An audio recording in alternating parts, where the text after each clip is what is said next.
If you feel that your knife is not sharp enough, most likely it needs to be sharpened. Check the sharpness of the knife by slicing a piece of thin paper. A newspaper will do just fine.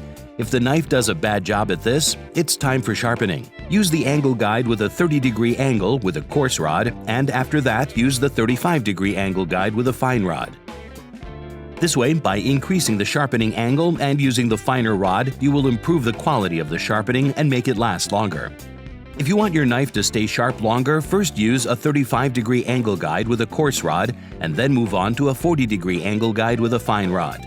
By doing that, you will sacrifice a little bit of that extra sharpness, but have your knife stay acceptably sharp longer. If you're right-handed, take the rod into your left hand so that your thumb is on the left side of the guard. Holding the rod in a horizontal position, put the angle guide on the rod so that the numbers and logo are correctly positioned, not upside down. In case you are left-handed, take the rod into your right hand. The numbers and logo should not be upside down.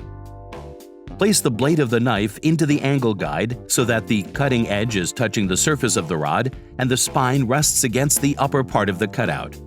Starting from the heel of the blade, push the knife forward along the rod until you reach the very tip of the knife.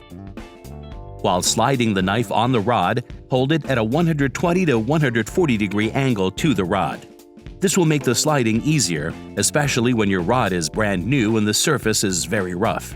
Flip the rod 180 degrees around its axis so that your thumb would be on the right of the guard. Insert the blade into the angle guide and repeat sliding along the rod from the other side. Sharpen the knife this way with the coarse rod until it starts cutting paper.